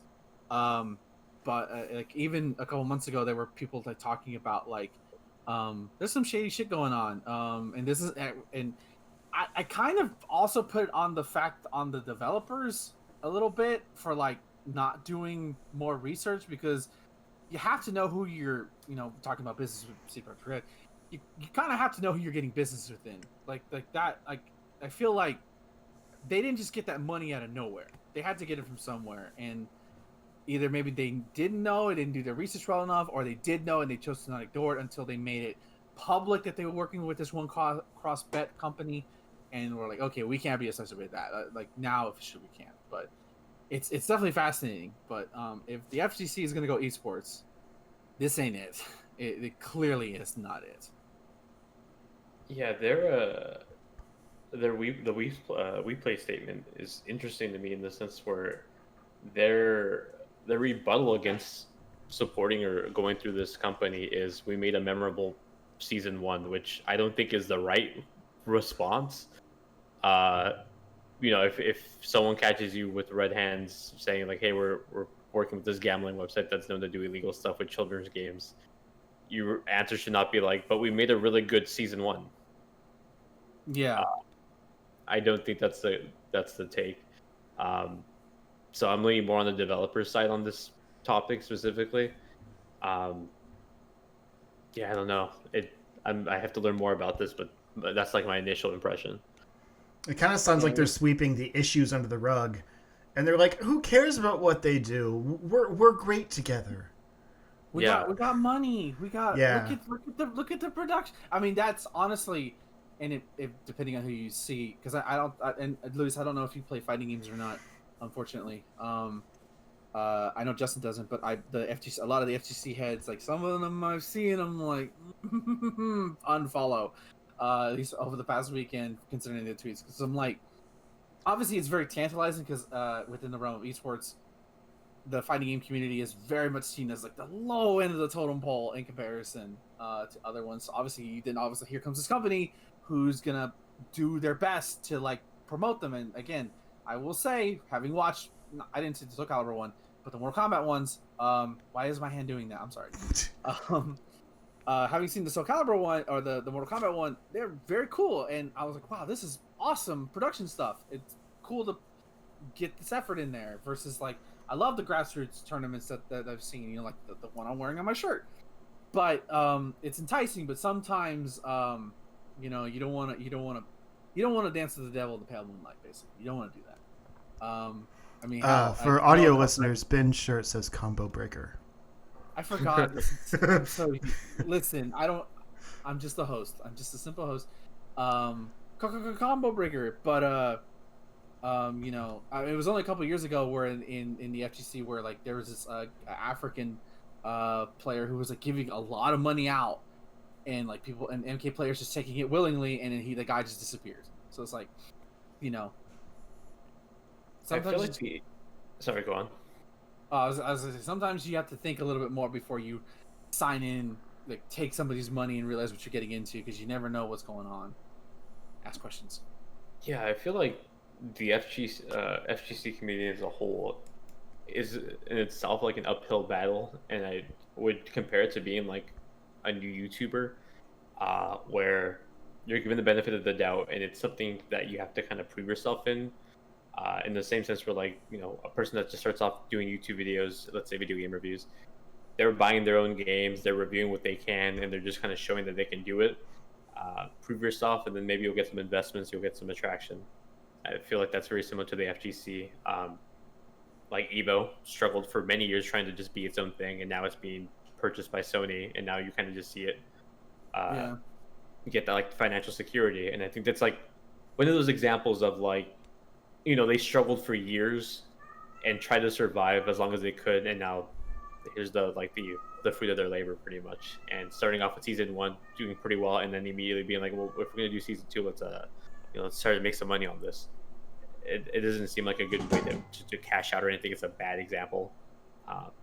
And most importantly, when you're starting off, the thing you want the most isn't money, it's like the will of the people. Yeah. And I'll say this: the FGC doesn't really, to me. I mean, maybe in the players want the money. Obviously, the money is very lucrative, especially when you see like League of Legends events and Overwatch events. Like, it would be nice, but like, there's something really cool of what the fighting game community has been building since like the mid to late '90s. Like you said, with Evo and stuff like that. And of course, the shirt that I'm wearing, Combo Breaker, CEO in Florida. Like, there's events everywhere. It's unlike any other video game scene like anywhere, honestly. So let's hope we can keep that the fighting community can keep that going forward, and not just be lured in by big dollar signs and big shiny lights. And the last news of the day, Discord, which is the program we're using. Disclaimer, I don't know. Previously they have said that they want to kind of move away from being associated with gamers. Like, if you loaded up Discord, it would have like cute gamer messages, and I actually like those. Mm-hmm. Then they stopped doing them, and I got sad. So now they are officially partnering with PlayStation, Sony. This is a statement from Jim Ryan, the man who hates old school retro games. At PlayStation, we're constantly looking forward to new ways to enable players around the world to connect one from another, form new friendships, communities, and share fun experiences, lasting memories. It's in this spirit that we're excited to announce a new partnership with Discord, a communication service popularized by gamers, used by more than 140 million people every month around the world. Together, our team has already working hard at Discord, working connecting Discord with your social and gaming experiences on PlayStation Network. Our goal is to bring the Discord and PlayStation experiences closer together on console and mobile starting early next year, allowing friends, groups, and communities to hang out and have fun and communicate more easily while playing games together. So basically, that's the gist of it. You're gonna get Discord integration and support into probably probably not the PS4, but definitely PS5 for sure. And of course, like they said, well, the PS app currently, like, there's like 3 PS apps that all do different things, and you have to have all of them in order to get full functionality, and it sucks. I have a feeling what they're going to do is get rid of those and just use Discord. Like, integrate those features into Discord. That's what they should do, at least. I could definitely see definitely maybe not like third party developers. I could definitely see them like with their first party games to push for Discord integration into like direct like for multiplayer stuff. Mhm. Or like Well, like because go to like you Activision, can hey, host like party here's chats, like your voice chats over PlayStation. You can host those through the PlayStation app, but it's bad. And like you can do like text messaging through the PlayStation Messages app, but it's bad. So it's like it's got those Discord functions, just not as good. So why would they put their investment in here if they're not going to basically, use that instead? I'm curious to see how it's going to pan out, if it's going to be like a full integration or like a Microsoft integration. I know there was talks of Microsoft trying to buy Discord for a while, but I think people forget that it already has some sort of integration within Xbox. Mm-hmm. So like if you're playing, I don't know, Rare Replay on your Xbox One, it pops up on Discord, but that's about it. You can't message anybody, you can't call anybody within Discord on your Xbox, but whatever you're playing on your Xbox will show up on Discord to your friends on your phone or on your desktop. That's what I kind of expect out of this deal. But I wouldn't. The thing that kind of makes me think otherwise is also the investment. So their Series H fund was, I think, last quarter, around December. So that means sometime at the end of last year, Sony gave them a minority investment that, in combination with all the investments for that quarter, made about $100 million. So that wasn't released till today. Or this past week. But if they're putting that much money into this, it makes me think otherwise that it's not just like a, hey, your friends can see when you're playing God of War on your PlayStation and you're not on Discord. Because no one would invest that much amount of money for just that. There has to be something else, but also I don't see the reason why they would want to do this unless they have a majority stake in the company.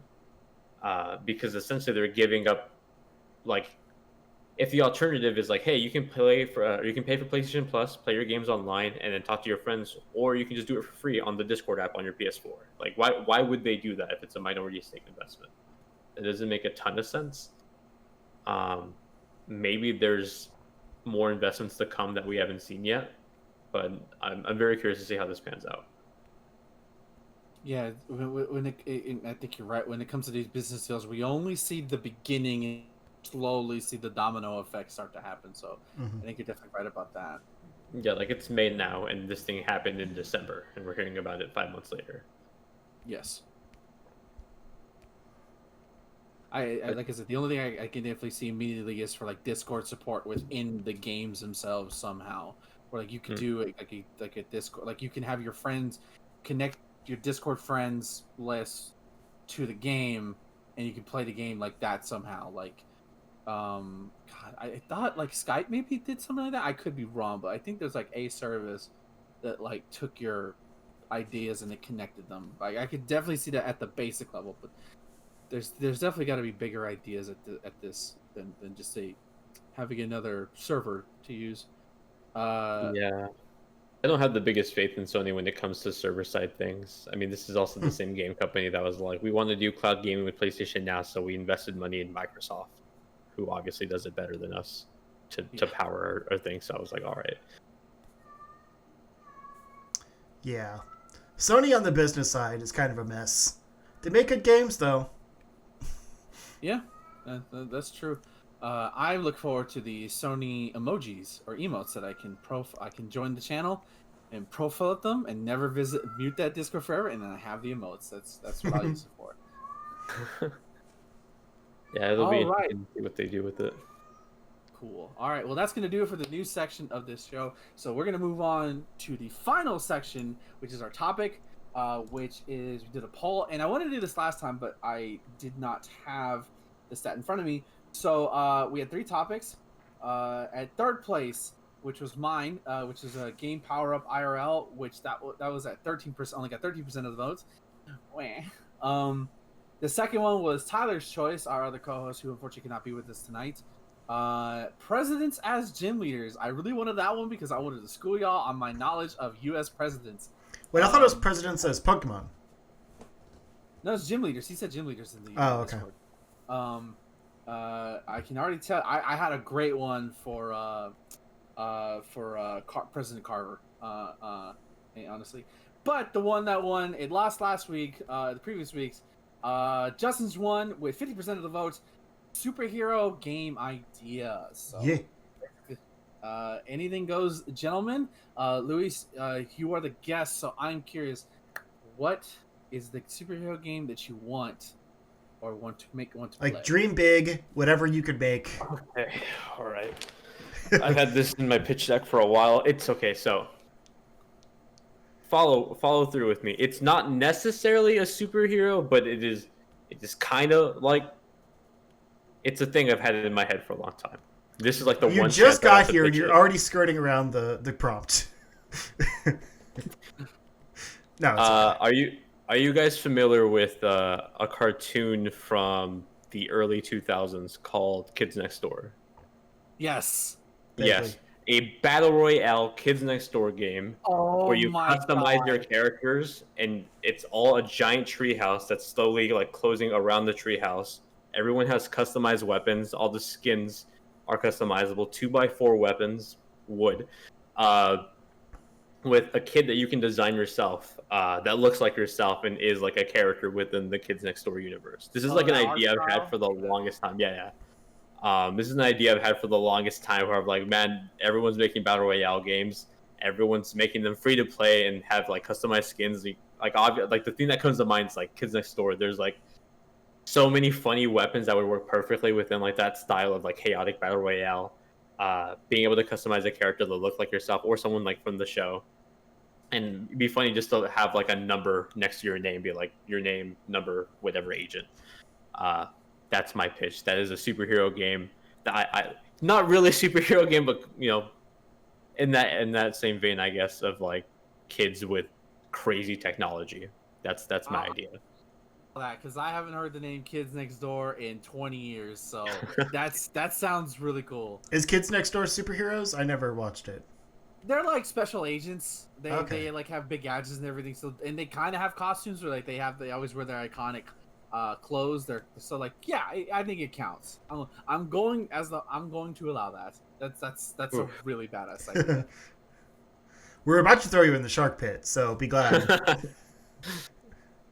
All right, Justin, I'm really curious for yours, considering your love for a certain Well, spider. No, man, I already got my Miles Morales game. I'm good. Yes. Yes, it's so good. So I actually did a video 2 years ago, I guess. I forget that like there was a whole year of our lives that's gone to the world. Like 2 years ago on like my the superhero games I would most like to see, which was kind of like based on when we first knew about the Avengers game, and like we're finally getting a real Avengers game. At the time, I thought we were. Like, what else could we get next in like this Marvel, universe of games? And we haven't gotten any of my ideas yet. So I could really go with any of them. But I think what I would still enjoy the most would be an Ant-Man game. Because it's so unique. Like the concept of being able to shrink and grow at will, I think would be a super cool game for like current gen consoles with the instant loading and everything. Because I picture it like they just had the I didn't put it in the news, but there was the new trailer for Ratchet and Clank Rift Apart, where like literally worlds load like within the swing of your wrench, and so that idea of like being able to seamlessly generate a same world but of different size, just like within the animation of shrinking and growing, I think would be a perfect way to show off the technology that we have now. And it would also make for some really cool exploration, because like it could go from kind of like a normal like kind of relatively small city exploration, where you're just going around beating up bad guys and stuff. And then you would have to maybe go on like stealth missions or something like tiny. And it would become like this huge like open world exploration thing, because you're the size of an ant. So, that small city suddenly becomes this huge landscape, and everything is dangerous. And there would maybe even be special parts where like it would turn into like kind of a kaiju game. You go giant, and like or in a fairly small scale, and like you have like a stamina bar where like when it ends you go small again because you can only stay giant for so long. Like there's a lot of potential with it, I think. And mixing like Ant-Man and Wasp together, I think would give some really cool diversity to the mission types, because obviously she can fly, and I think would have it would kind of mix up their combat trees, because I assume there'd be a skill tree. There always is in games now. So yeah, it's not a very fleshed out idea, but like I can visualize that like the way the world would be formed dynamically as you change size, and that just sounds really cool. For some reason, my brain sees like a 2D puzzle platformer with like some 3D elements, something like Oddworld, but that gets like bigger and smaller depending on the environment, and then like maybe he eats orange slices to regain his stamina because that's what Yes. he asked for. I mean, kind of, yeah. Like there would be some puzzle elements for sure, like where you have to change size to like move things around or whatever. Mm.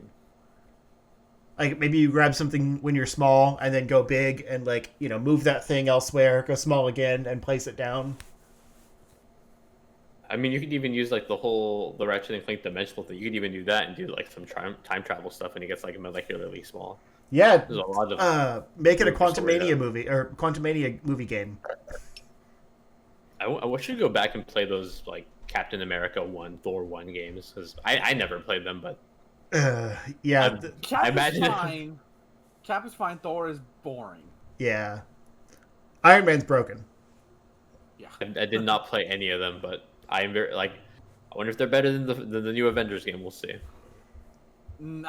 As much Justin knows this, but as much as I dislike the Avengers game, I would rather play the Avengers over those games any day. The Avengers game is functionally solid. It's just lacking content. They'll finish it soon. Yeah. Yeah, that's my idea. Right. Mine is it came from watching the Ratchet and Clank stuff, and like the instant loading, like that blows my mind, by the way, and like how fast that happens. And I think that's because of the power of the SSD, right? Yeah. So I'm thinking, the Flash. I want the Flash video game where it's like not just running around Central City, but the Flash is very much known for going through time travel, multiversal. Let me fucking run from Earth 1 to Earth 25. Make it a big ass multiverse like DC game where you have to stop, I don't know, the Reverse Flash from fucking with the time period again. Like just let me be the Flash, and like especially with the power of both PC and modern consoles being caught up to now, like you can capture like running at a good speed, a good frame rate, and make it look cool. And like I know I make fun of ray tracing a lot, but like just thinking of those like from the TV show where he's running up the buildings, and you probably see cool reflections on it. Like the Flash is such a cool character. Like next to Batman and Superman, DC, like to me he's like DC's third greatest hero. Sorry, Wonder Woman, but like just in terms of like visual design, like, there's something really iconic about that red suit with the lightning bolts on his side and the chest and on his chest. It's like I think that would be so cool. Like all of a sudden, and it could embrace like as much as I love the Arkham games. It's very grounded in it, but it knows what it does well. I want to see like a DC game that embraces its silliness and its overtness and like what makes it special, and that's its embracement of the multiverse. And I just think that would be cool. Like all of a sudden you go to the Bizarro planet, where it's like maybe you'll fight a Bizarro Justice League and they talk backwards, or you'll go to Earth 3 and all of a sudden you're dealing with the crime syndicate of America, and you have to fight your enemy, and your end boss will be Erebor Thawne, who's just on this huge like this is for Tyler. It was me, Barry. It was me all along. I just think the Flash is such a cool character, and like obviously he's well more known thanks to the CW show, and of course being in the Justice League movie, both the not good version and the Zack Snyder version. So like, and of course his movie's supposedly coming out next year. I hope so. We'll hope so. We got a motion title for it. Yeah. There's set photos. So we'll see, but like I just love the Flash. It's such a cool character. And like I'm a big guy. What do you mean run fast? I don't understand that. So what do you mean run? Yeah, exactly. Well, I used to run a lot, just not for run fast. Oh, I don't. Then my knees get. So yeah, that's my pick. The Flash with the instant loading. And like you can even start where like he's like a young kid, Barry's a young kid, and all of a sudden he's like running, and then bam, instant load. He's in the prehistoric time, and then you get further. Then he's like fighting like in other Earths and stuff like that. Like just the scale would be unimaginable. I was trying to think, have we ever gotten a game on about a speedster? Because I feel like it's a hard ability. Well, true. Yeah. It's a hard ability set to realize. Yeah, I'm trying to think of where the Flash gameplay loop would be like. Yeah. Because I'm like, I don't know how you would control a character at that speed without like mimicking like a slowdown mechanic. My brain goes to like Sonic Generations where like he runs really fast, but you still have like control of him, but it's like a 3-lane thing, so it's not like complete control. Mm-hmm. Yeah. I'm trying to think how you would adapt that for like a Flash character, which I would think runs way faster. But also, like, Sonic's whole thing is, like, you go fast through, like, platforming sections, and then you slow down to fight things. Whereas Flash, like, uses his speed to fight. Yeah, like, he does his hands to make tornadoes. He can phase and stuff through buildings, stuff like that. So I feel like there's definitely, like, he purposely slows himself down to deal with things. So it's not like he's constantly moving fast. So, like, you would probably have sections. I'm trying to imagine what this game would be like. Like, what would be the gameplay? And like, my brain for some reason goes to like a 3-lane loop where, like, maybe each face button does a different thing. Like, maybe he phases to the right, and then like one button shoots like a lightning bolt, using the Speed Force or something. I'm trying to think of like how else you could adapt that in another form, whether it's like a 2D thing or. I don't think it could be like a 3D open world game. Yeah, that seems like way too hard to control. Yeah. Yeah, that if I had it my way and I had the time and the budget and you had it like that would be the ultimate like dream game, like Flash in an open world game. That's why I think like the multiversal thing, it would be stage. Like so like you wouldn't like now we're going to Earth 2 to team up with the Justice Society, and like it would be like a set stage he goes through. So like you'll have speed sections. I would basically make it a Sonic the Hedgehog game, I guess, but like just more like bigger in scale. And more power, like more combat sections than anything else, where the Flash has to slow down. I mean, you could even do that thing that's in Miles Morales, where Miles doesn't really crash into a building; he just kind of starts running on it. Mm-hmm. Yeah. Oh, exactly, and exactly too. Or like I said, the easy thing to do is like you start him as a young speedster, so like he's not incredibly fast yet. That's the character, that's the play progression. As you get further along, then he gets more speed because he's still learning to acclimate to his powers. Yeah, maybe they do it like, you have, like, you pinpoint your destination on the map, and then it kind of takes you to, like, not quite like an overhead view, but like kind of a 3/4 over the shoulder, where like it's more zoomed out. And so it's like, it's the 3-lane gameplay, but it's more spread out to like an open world, like each street is a lane type thing. So you basically like zip street to street, like you kind of control your path to the destination. And then when you get to the destination, it kind of zooms in and it's more like traditional superhero, like over the shoulder view. And like your normal speed, quote unquote, but like your attacks and things like that use speed in them. So like maybe there's, a special button that like he'll do a circle and shoot a lightning bolt.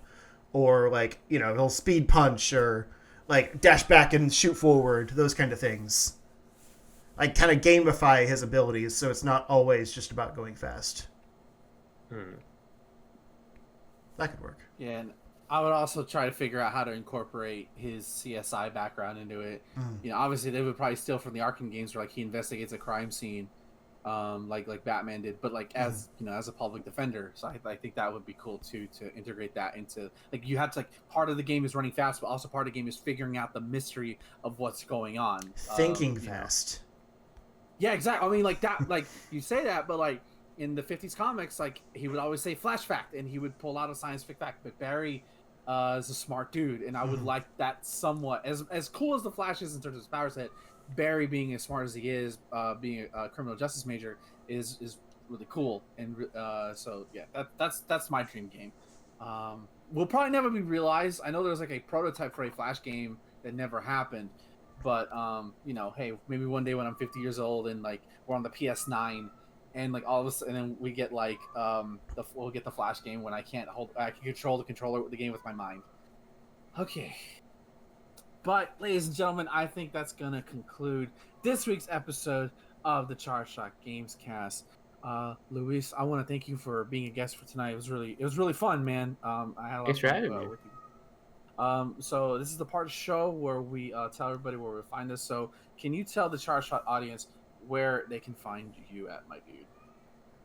Sure. If you search at Luis_GBN on Twitter, you can find my Twitter, and then I think my pinned tweet has like all my information. So my YouTube, my Instagram, and everything, go for it there. Awesome. And of course, please check out his review on Pokemon Snap. It's a really good review. So yeah, be sure to take that. Well, I'll in the description below on in iTunes, you will be able to find both his Twitter and his YouTube account. So you'll be able to instant access, and you know, you'll hopefully get more people to watch your stuff. Justin, where can the people find you? You can find me if you look for Zero Score around various parts of the internet, Twitter, YouTube, Twitch. I mean, some people are already on Twitch right now watching this, but you know, I'm there. I'm here, I should say. Yeah, nothing too crazy right now. Just like I said, trying to finish up my Ratchet and Clank retrospective. And I do kind of want to get something out on Pokemon Snap. It's not going to be a review because I don't want to be that critical, but I kind of want to like just play the game for some footage because it's so cute. And you can find me at twitter.com/MarvelousIggy for all things concerning the self-proclaimed Marvelous One. My Earthbound video is being delayed just because, unfortunately, the PC came in much sooner than I thought, and I haven't set up everything yet, and I'll probably have it out by... my goal is to have it out by next week, now that I'll have my storage all set up and everything, so I'll be good to go. And I'll have my editing program all set up, so by the time next week's show will come out, my Earthbound ramble will be out, and I'll probably discuss what I'm going to be doing after that. I also stream live 3 times a week at twitch.tv/Iggy2814, Sunday, Tuesday, and Wednesday, all at 6 p.m. Central. Right now, the plan, Tuesdays are co-op streams. This coming Tuesday stream will be a Godzilla movie tier list. Now with the power of my new PC, because unfortunately, my old PC, this is how bad it was. I couldn't even open a browser without it like going super slow on me. That's not a problem anymore. So I will be doing a tier list for every single Godzilla movie with our other co-host Tyler. We'll be doing it live, so you get to see. Are you gonna pull up that like tier maker thing? Oh yeah, that's how I'm doing it. Yeah, exactly. Cool. I've been wanting to do this for a while, so yeah. I couldn't debate what should I do as a video, should I do it live? Fucking, I'm doing it live. I'm gonna do it, Tyler. And then release the video. Yeah, exactly. Then it'll get exported to YouTube. Exactly. Yeah. And then Wednesday will be Chrono Trigger. I'm gonna do my best to beat that game on Wednesday. If not, it'll be the following Wednesday. And then of course after that, Wednesdays will be taken over by Grandia. I will say that's not necessarily concrete because now that PC streaming is officially a go for me, I think I might bring the Summer of DC to my streaming platform, and we might be streaming the Arkham games all fucking summer. So let's just played all of those a year ago, but now I can stream them, and I'm not gonna go for 100%, so it'll be fine. I'll be fine. I want to share my enjoyment with the world, and Batman is a good way to do it. But that's going to do it for the show. Thank you for listening, everybody. Again, thank you, Luis, for coming on. It was a pleasure to have you. We hope to have you again at some point. Just let you know. Thank you, everybody, for listening. And remember, no matter what, stay charged. See y'all next Monday, dudes. Bye. Bye-bye.